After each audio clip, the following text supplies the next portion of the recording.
Y bien, estamos ahora con el ex comandante general del Ejército, Otto Gigovich. ¿Qué tal, Otto? Buenas noches. Hola, Jaime, ¿cómo estás? Buenas noches. Gracias por la invitación. No, gracias por venir. Bueno, la pregunta pues es bueno o no es bueno el nombramiento de Jorge Nieto como ministro de Defensa. Esa es la gran pregunta. ¿Cuál es el punto de vista de un ex comandante general del Ejército?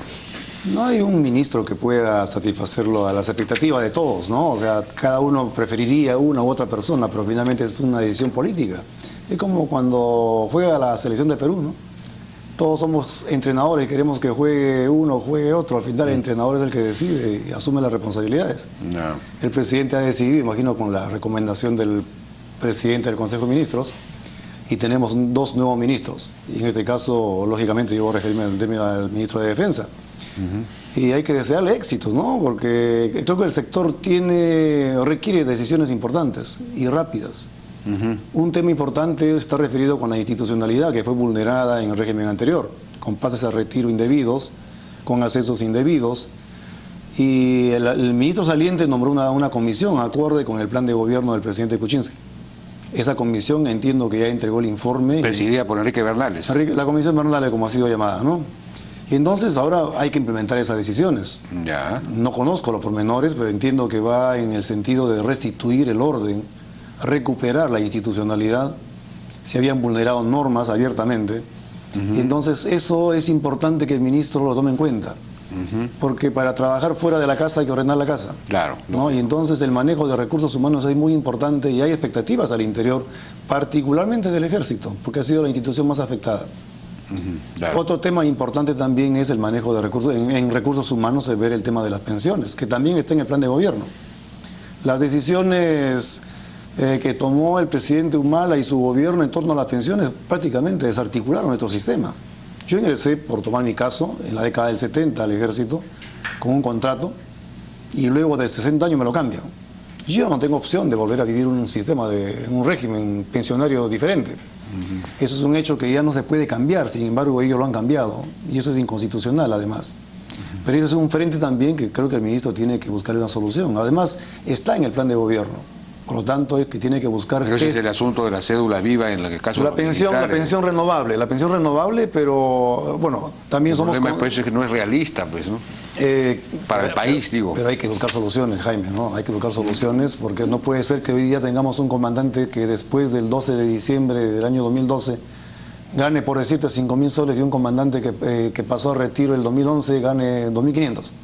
Eso es inicuo, ¿no? Eso no puede mantenerse, ¿no? Entonces hay temas que tienen que buscarse soluciones. Tenemos cosas importantes como el tema del Brain, por ejemplo.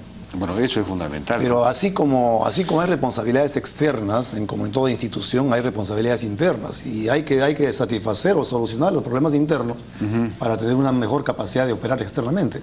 De acuerdo. Ahora, en el tema específico del Brain, ahí está pendiente un cambio de estrategia, ¿no? Pero hay por supuesto, una discusión sobre cuál debe ser la estrategia, pero a todas luces, lo que dicen las personas más o menos sensatas, a mi juicio, yo no sé qué opinará usted, es que esto de mantener casi 60 bases para combatir a máximo 150 narcoterroristas, digamos, o las huestes de Feliciano armadas realmente no pasan de 150, tenemos, digamos, casi 2 terroristas por base, una cosa así, o 3 terroristas por base, ¿no? Entonces, es absurdo, 8.000, 10.000 personas para combatir a 150, 200, digamos, eso parece ya más un negocio que otra cosa, ¿no? O no sé, se ha enquistado una situación que no da resultados, además, que no funciona bien y que es muy costosa. Entonces, eso tiene que cambiar, ¿no le parece? Fíjate, Jaime, nosotros tenemos una experiencia que no deberíamos olvidar. En el año 2000, entre el año 2001 y 2002, se redujeron las bases, una decena, varias, no sé, creo que fueron alrededor de 44 bases que se replegaron. Eso que permitió que las pequeñas células que subsistían recuperen libertad de movimiento. Y si recuperan libertad de movimiento, hicieron alianza con el narcotráfico y después, en 2007, 2008, tuvimos que reiniciar las operaciones. Entonces hay que tener cuidado con eso, ¿no? O sea, duele escuchar que digan que esto parece un negocio, ¿no? Esto no es un negocio. Esto es ha habido varias denuncias, ¿no? Han habido denuncias que tienen que ser investigadas y sancionadas como corresponde en toda sociedad, en toda institución. Pero hay que tener cuidado bien cuál es la estrategia que hay que adoptar. Escuchaba hoy día a un congresista también decir que en el Huallaga la militarización no fue buena. Eso no es así. La militarización, o en todo caso, mantener bases en el Huallaga permitió adelgazar el problema de manera consistente en el tiempo. Eso dio lugar a que luego se pueda intervenir ya con la policía en los temas más puntuales y finos y se pueda recuperar totalmente el valle. Pero en el Brain la cosa es diferente. El terreno es diferente, no hay una infraestructura, no hay carretera como la marginal de la selva, no hay la densidad poblacional que existe en el Huallaga y es más difícil combatir el terrorismo. Bueno, ahora, lógicamente se puede afinar, quizás algunas bases se puedan reducir, pero lo que hay que cuidar es de no darle libertad de movimiento, libertad de acción, que puedan ellos potenciarse nuevamente. Pero digamos, lo que se plantea es que la manera de no darles libertad de movimiento es sorprenderlos, poder emboscarlos, poder con inteligencia saber por dónde se mueven y entonces tener la iniciativa. Eso es importante. Que cuando se está en las bases simplemente se está en una actitud estática y pasiva. En cambio, si tuviéramos 2 o 3 batallones, digamos, de élite, con inteligencia, que pudiesen identificar por dónde mueven estas fuerzas y puedan sorprenderlas y aniquilarlas, pues, de una vez por todas. Eso no se necesita tener 60 bases ni 8.000 hombres, basta con, ¿cuántos? Pues 300, 400. Lo que mencionas es cierto, o sea, las bases ejercen la función de control territorial, evitar que se desplacen en ciertas zonas los terroristas, o sea, restringir la libertad de movimiento. Y se cuentan con fuerzas especiales que son las que efectúan las operaciones, pero las operaciones también hay que entender otro fenómeno aquí, en la medida que la magnitud de las huestes terroristas se van reduciendo porque son combatidas, por las deserciones o porque son capturados o algunas veces en combate son eliminados, en la medida que va reduciéndose el tamaño es más difícil de combatirlos, porque es más difícil ubicarlos en el terreno. Ahora, lógicamente, eso de ninguna manera justifica de que hayan hechos cuestionables que tienen que ser investigados. Pero otra cosa, Jaime, en esta fase es importante un tema que a veces lo soslayamos, que es la consolidación. Y la consolidación es un tema netamente social, que eso lo olvidamos al comienzo de siglos. Replegamos las bases y no hicimos ningún trabajo de acción social. No nos preocupamos de la educación, no nos preocupamos de carretera, no nos preocupamos de luz, no nos preocupamos de salud. Y esos temas tienen que darse. Porque si no se solucionan los temas sociales, hay la posibilidad de que los terroristas aprovechen esa situación de falta de presencia del Estado para recomponerse, y eso ya lo hemos vivido, ¿no? No, claro, bueno, entiendo que ha habido... Hay una inversión importante. Hay una inversión importante, ¿no? Incluso hay la carretera San Francisco... Quino a San Francisco, que no sé si ya está terminada. Está en 80-90%. 80-90%, y eso sin duda va a ayudar, ¿no? Y también la energía eléctrica que llegó a la zona, ¿no? Que es importante. Ahí la pregunta es si ya es necesario iniciar las acciones de erradicación de la Ese es un tema muy importante, ¿no? Porque hasta ahora no ha funcionado la... El tema lo tiene el Ministerio de Agricultura. No ha funcionado. La reconversión productiva, como le llamaban, no, muy lenta. No ha funcionado. Entonces hay que avanzar por lo otro. Pero como le digo, aquí lo que se necesita es un poco más de inteligencia, y ahora que se tienen los helicópteros, poder actuar pues de manera sorpresiva y atacar pues de una vez. Y ya, el tema del narcotráfico, eso sí requiere un replanteamiento total, ¿no? Porque ahí es la zona que mayor cantidad de narcotráfico produce, pero al mismo tiempo también, Jaime, es un tema que hay que considerar. El hecho de que se haya puesto presión en el Brain ha dado lugar a que aparezcan otras cuencas. Se ha fortalecido la convención, ha crecido Tambopata, está creciendo Pichipalcazo, están creciendo otras cuencas que es realmente... Pero no por la presión, porque el área sembrada en el Brain no ha disminuido. No ha sido atacada el área. No, muy poco. Lo que se ha avanzado es en el Monzón, básicamente. Claro. Pero en el Brain está intacto, y yo creo que en este gobierno corresponde que se tomen las decisiones para empezar a erradicar. Erradicar y sustituir. Tiene que ser un proceso simultáneo, como fue en el Huallaga y dio resultados, ¿no?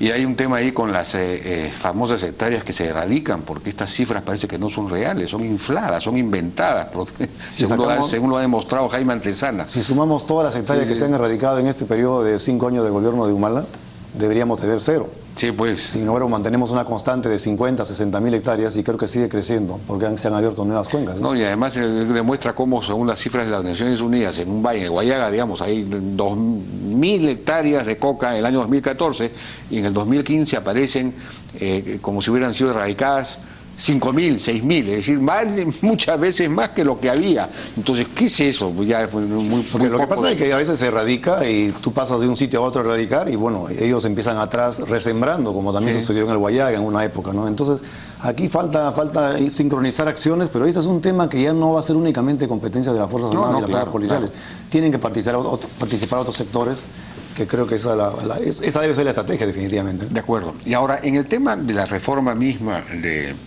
las Fuerzas Armadas, hace tiempo que se viene hablando, sobre todo en el caso del Ejército, ¿no? Porque me parece que la Marina está mucho más avanzada en esto, y no sé si la Fuerza Aérea también. En lo que se refiere a la profesionalización, a la tecnificación, a tener pues un ejército de élite, profesional y no tropa, que es básicamente lo que se tiene ahora, ¿no? ¿Cómo hacer para avanzar en ese? Ese es otro tema muy importante, porque a veces hablamos únicamente del corto plazo, de lo inmediato, pero acá hay que mirar el ejército del 2021, la Fuerza Armada del 2021 y la Fuerza Armada del 2030 posiblemente, claro, ¿no? Y más adelante.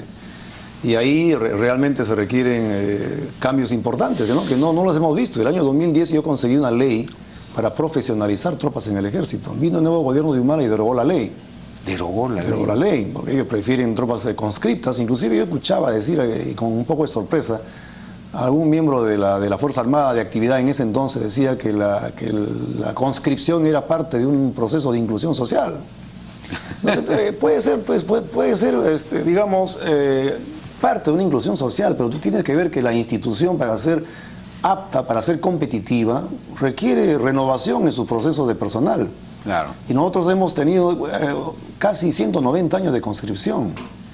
Y las amenazas del siglo XXI, la sociedad del siglo XXI tiene otro tipo de demandas. Si no entendemos bien el contexto de cómo es la sociedad del siglo XXI y qué tipo de demandas hay, no podemos actualizar la Fuerza Armada y no podemos tener estructura del siglo XX tratando de forzarla para que calcen en esta realidad.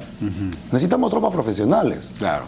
En un porcentaje suficiente, no podemos prescindir de la conscripción, porque hay tareas pequeñas que lo pueden hacer ellos, pero las tareas importantes tienen que ser tropas profesionales. Hemos comprado nuevas herramientas, tenemos nueva tecnología, y eso le puedes confiar a un soldado que viene temporalmente por 1 año, 2 años y se va. No la puedes confiar. Claro. Entonces requiere gente que tenga más permanencia, mejor preparación y pueda ser utilizado, y haya una inversión y haya podamos recuperar la inversión. El soldado que viene y se va, claro, perdemos la inversión. Estamos en un círculo de preparar gente y dejar gente a la calle, ¿no? Entonces, ¿esa ley habría que volverla a Yo pienso que sí, ese es un tema urgente, fundamentalmente para el ejército. El ejército descansa en un 70% en conscriptos, y no puede ser. Sí, pues. Requerimos un componente intermedio de tropas profesionales, como lo tiene la mayoría de ejércitos. Claro. Ese es un tema importantísimo, pero también lo es el hecho, Jaime, en el mismo marco de entender bien la sociedad del siglo XXI, con las nuevas amenazas y nuevos desafíos.